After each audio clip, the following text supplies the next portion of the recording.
کی کیفیت کو جو ہماری زندگی کے عام معاملات ہیں، چھوٹے چھوٹے معاملات ہیں، اس پہ ذرا اپنی سوئی کو اس پہ لے کے آئیے، پھر ہمیں نظر آئے گا کہ تقویٰ کیا چیز ہے۔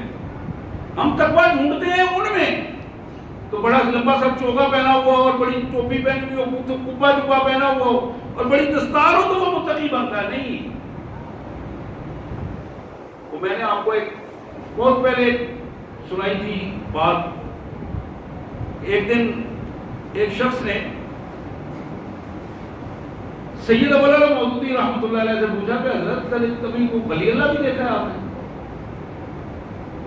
مولانا مسکرایا اور فرمایا ہاں دیکھا ہے، ابھی چند دن پہلے دیکھا ہے۔ وہ بندہ بڑا خوش ہوا کہ چلو ولی اللہ کا پتہ چل رہا ہے کیسا ہے۔ اس نے کہا یہ کہاں دیکھا ہے؟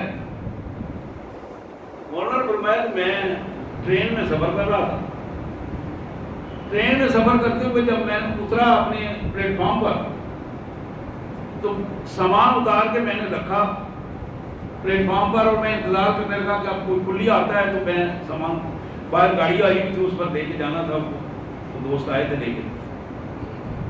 اب اتفاق یہ کہ عصر کی نماز کا ٹائم تھا، ادھر گاڑی جو ہے وہ اپنی آئی ہوئی اور میں دیکھ رہا تھا کہ پوری ہر طرف کلی جو ہے وہ سرخ لباس پہنے ہوئے دوڑ بھاگ کے لوگوں کے سامان پھیرے لگا رہے ہیں اور سامان لے جا رہے ہیں۔ اتفاق سے میری نظر پڑی ایک کلی پر، اس نے بھی وہ سرخ لباس جیکٹ پہنی ہوئی تھی اپنی، لیکن وہ نماز پڑھ رہا تھا۔ اب میں نے دور دیکھا کہ یہ کلی نماز پڑھ رہا ہے اس وقت کہ جب اس کی مزدوری کا ٹائم ہے۔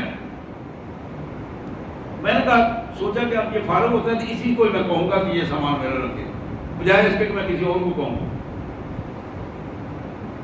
کہنے لگے کہ جب وہ فارغ ہوا، آرام سے نماز سے فارغ ہوا، تو میں نے اس کے ہاتھ سے اشارے سے بلایا، میں نے کہا بھائی ادھر آئیں۔ اس سے میں نے پوچھا کہ آپ یہ سامان میرا باہر لے کے جائیں گے؟ انہوں نے کہا بالکل لے کے جاؤں گا، میری ذمہ داری ہے۔ وہ کہتے ہیں کہ اس نے میرا سامان اٹھایا باہر لائے تو میں نے اسے 1 روپیہ دیا۔ پرانے دور کی بات تھی اور یہ پلیٹ فارم پر لکھا ہوتا تھا اس دور میں، آج بھی شاید لکھا ہوا ہو کہ کلی کے 1 پیرے کی 4 آنے، پرانا لکھا ہوا ہوتا تھا۔ اس نے 12 آنے مجھے واپس کر دیے، 4 آنے رکھ کے۔ میں مسکرایا، میں نے کہا بھائی آپ یہ 12 آنے میری طرف سے رکھ لیں،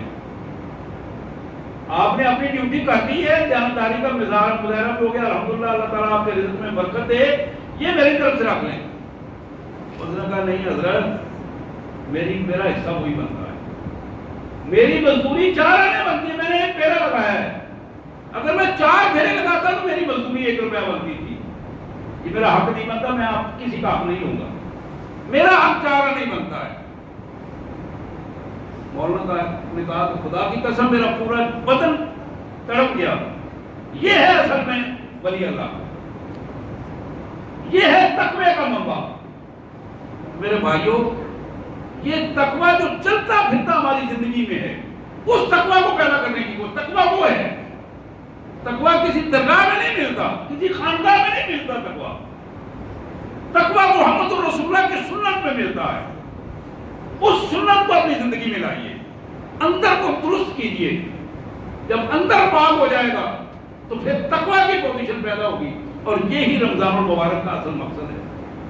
آخری بات، محمد کریم صلی اللہ علیہ وسلم نے ارشاد فرمایا، لوگو ان فی الجسد مضغہ اذا صلحت صلحت الجسد کلہ واذا فسدت فسدت الجسد کلہ الا وہی القلب۔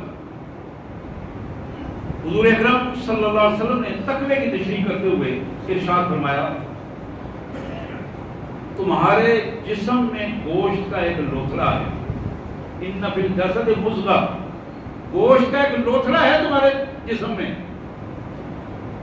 وہ گوشت کا لوتھڑا اگر صحیح کام کرتا ہے، اس کا کام کیا ہے؟ فیصلہ کرنا۔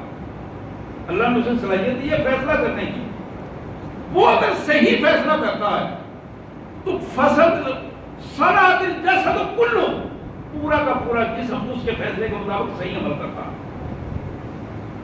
اس کا فیصلہ اگر درست ہو، پورے جسم کا فیصلہ درست ہوتا وَإِذَا فَسَدَتْ، اگر اس کا فیصلہ غلط ہو جائے، اس کے فیصلے میں بگاڑ آ جائے، اس کے فیصلے میں ریاکاری آ جائے، اس کے فیصلے میں بدی آ جائے، فتنہ آ جائے، شرارت آ جائے، تعصب آ جائے، فسدت الجسد کلہ، پورے کا پورا جسم جو ہے وہ بیمار ہو جاتا ہے، فتنے کا شکار ہو جاتا ہے، تباہی اور ذلت اور رسوائی کی کیفیت بنتی ہے۔ الا وہی القلب، لوگوں کو تمہارا دل ہے، اپنے اس دل کو پاک کرنے کی کوشش کرو۔ حضور نے اس طرح اشارہ کر کے فرمایا کہ تقوی ہاؤنا، تقوی کا مرکز تمہارا دل ہے، اس دل کو پاک کرو، اس کے اندر سے آلودگی کو نکالو، اس کے اندر سے زہریلے باتوں سے اس کو صاف کرو، تب تمہارا تقوی کی پوزیشن پیدا ہوگی۔ اور جب تقوی ہوگا تو پھر تمہارے روزے کا بھی لطف آئے گا، پھر تمہیں راتوں کے قیام کا بھی لطف آئے گا، پھر تمہیں افطاری کرنے اور کروانے کا بھی لطف آئے گا، سحری کرنے اور کروانے کا بھی لطف آئے گا، پھر تمہیں قرآن شریف پڑھنے کا بھی لطف آئے گا، پھر تمہیں دوسرے کے ساتھ تعاون کرنے کا بھی لطف آئے گا۔ یہ ساری باتیں ہوں گی، لیکن تمہیں سرور تب آئے گا جب تمہارا دل اندر سے پاک ہوگا۔ اللہ اس کے میں توفیق عطا فرمائے۔ وآخر دعوانا الحمدللہ رب العالمین۔